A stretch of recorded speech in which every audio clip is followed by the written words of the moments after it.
بسم اللہ الرحمن الرحیم۔ آج کی ہماری داستان حضرت ایوب علیہ السلام کے متعلق ہے۔ یہ دل دہلانے والا واقعہ ہے۔ سب سے گزارش ہے ویڈیو کو اینڈ تک لازمی دیکھیں۔ حضرت ایوب علیہ السلام بھی بہت مشہور پیغمبروں میں سے ہے۔ آپ کی طبیعت نہایت حلیم، ایک صالح اور اعلیٰ درجے کے صابر تھے۔ آپ کا وطن ملک شام تھا۔ بن یوسف کی بیٹی سے آپ کی شادی ہوئی تھی اور یہ ان کا معمول تھا کہ وہ روزانہ 10 مسکینوں کو کھانا کھلائے بغیر خود بھی کھانا نہ کھاتے تھے، اور اسی طرح وہ جب کوئی نیا کپڑا استعمال کرنا چاہتے تھے تو پہلے مسکینوں کو کپڑا پہناتے پھر خود پہنتے، اور اللہ تعالیٰ نے ان کو مال و فرزند کے عنایت کیے تھے۔ غرض یہ کہ وہ دنیاوی زندگی میں ہر طرح سے خوش تھے، اور وہ کثرت سے خداوند قدوس کی شب و روز عبادت و بندگی میں لگے رہتے تھے۔ ایک روایت میں آتا ہے کہ فرشتوں نے اللہ تعالیٰ سے عرض کی، یا اللہ، حضرت ایوب علیہ السلام کو آپ نے آرام و آسائش اور فرزند دنیاوی مال و دولت عطا کیا ہے، اس لیے وہ زیادہ فرما برداری اور شکر عطا کرتا ہے۔ تب اللہ تعالیٰ نے فرمایا، اے فرشتوں، اطاعت و بندگی اس کی عوض دولت کے نہیں، بلکہ وہ تو خالص میرے لیے ہے، اور جو نعمتیں میں نے اس کو دی رکھی ہے وہ اس کا شکر کرتا ہے، میری بندگی کرتا ہے اور ہر حال میں میرا فرما بردار رہتا ہے، صابروں میں سے ہے۔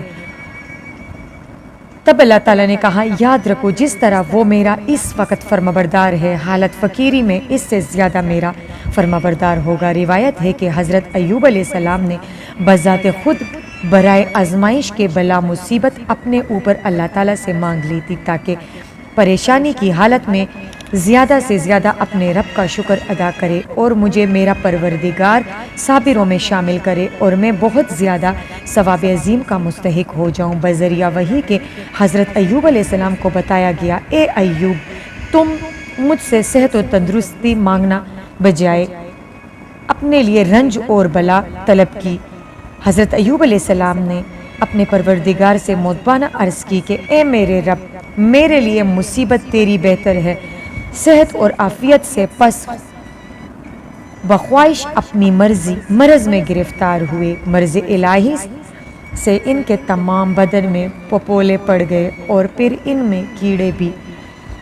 اول نقصان مال و اسباب کا ہوا اور اس کے بعد فرزندوں کی جدائی ہوئی، پھر یکایک یہ تمام آرام اور آسائش کی چیزیں جاتی رہی، کیونکہ ان کی اولاد تو چھت کے تلے دب کے مر گئی تھی، اور پھر اس کے بعد 40,000 بھیڑ بکریاں، ہاتھی، گھوڑے، اونٹ، گائے، بیل، مویشی تھے، وہ سب کے سب مر گئے۔ یہ سن کر حضرت ایوب علیہ السلام پھر عبادت الہی میں مشغول ہو گئے۔ صبر کشادگی کی کنجی ہے۔ پھر ایک ہفتے کے بعد حالت نماز میں ہی ان کے جسم میں ایک پپولا پڑ گیا، اس سے زخم پیدا ہو گیا، اور یہاں تک کہ تمام بدن کا گوشت سڑ کے کیڑے پڑ گئے، اور باوجود اتنی سختی تکلیف پریشانی کے پھر بھی اللہ کی عبادت و بندگی میں سستی نہ کرتے تھے، بلکہ زیادہ عبادت میں مصروف رہتے تھے، اور حالت اس درجہ خراب ہو گئی کہ ایک ہی جگہ پر پڑے رہتے تھے، چلنے پھرنے اٹھنے بیٹھنے کی طاقت نہ تھی۔ اسی طرح 4 برس تک زی فرش پر رہے، یہاں تک کہ آنکھوں میں بھی کیڑے پڑ گئے تھے۔ اقربا، اپنے بیگانے محلے والے ان سے نفرت کرنے لگے، سب سے رشتہ چھوٹ گیا۔ 4 بیویاں تھی، وہ بھی قطع تعلق ہو گئی، ان کو چھوڑ دیا۔ صرف ایک ہی بیوی جس کا نام رحیمہ تھا، وہ بہت نیک بخت تھی، وہ ہر وقت حضرت ایوب علیہ السلام کی خدمت کیا کرتی تھی۔ اللہ تعالیٰ نے چاہا، پس اسی پریشانی مصیبت میں 7 برس گزرے، اور ایک حدیث میں آیا ہے کہ حضرت ایوب علیہ السلام کو اسی مرض میں تقریباً 18 سال گزرے۔ حضرت ایوب علیہ السلام کے 2 شاگرد تھے۔ آخر دونوں شاگردوں نے ان کو ناچار ہو کر ایک میدان میں لے جا کر ایک درخت کے سائے تلے رکھا، اور وہ دونوں شاگرد چند روز کے بعد واپس اپنے اپنے گھروں پر چلے گئے۔ صرف ان کی بی بی رحیمہ ان کی خدمت میں لگی رہتی تھی۔ کہتے ہیں کہ بی بی رحیمہ ہر روز حضرت ایوب علیہ السلام کو اس میدان میں اکیلا چھوڑ کر محلے میں جا کر محنت و مشقت کر کے جو کچھ ملتا تھا لا کر کھلاتی تھی۔ ایک روز اتفاق ہوا کہ راستے میں شیطان مردود سے ملاقات ہو گئی۔ شیطان بولا، تم کون ہو، کہاں سے آئی ہو اور کہاں جاؤ گی؟ اس پر بی بی رحیمہ نے کہا، میرا شوہر سخت بیمار ہے اور اس قدر ضعیف ہے کہ اس میں حرکت کی بھی طاقت نہیں، جس کی وجہ سے میں بہت پریشان ہوں۔ شیطان بولا، میں تمہیں ایک ایسی دوا بتاتا ہوں، اگر تم اس کو اپنے عمل میں لاؤ گی تو تمہارا شوہر بہت جلد ٹھیک ہو جائے گا، اور وہ یہ ہے کہ اگر تم سور اور شراب استعمال میں لاؤ گی تو تمہارا شوہر بہت جلد ٹھیک ہو جائے گا، اور بہت اچھی دوا ہے یہ۔ بی بی رحیمہ حضرت ایوب سے جا کر بولی کہ اے حضرت، ایک شخص پیر مرد سے میری ملاقات راستے میں ہوئی تو میں نے تمام حال آپ کا ان سے ظاہر کیا اور انہوں نے مجھ کو ایک دوا بتائی ہے۔ حضرت ایوب علیہ السلام نے یہ بات سن کر کہا کہ وہ دوائی کیا بتائی ہے؟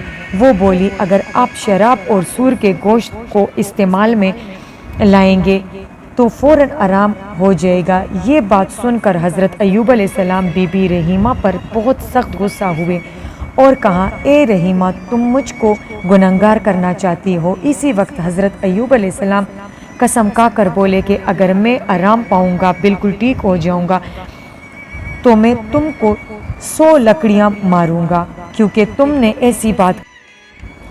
اس کے بعد حضرت ایوب علیہ السلام نے اللہ تعالیٰ سے کہا، یا اللہ، میں نے اتنے دن بیماری میں برداشت کیے اور صبر کیا، اب مجھ میں صبر کی طاقت نہیں رہی، اور اے میرے رب، مجھے اس مصیبت و بلا سے نجات دے، اور میں بہت زیادہ غم اٹھا چکا ہوں، اب مجھ پر اپنا فضل و کرم اور رحم فرما۔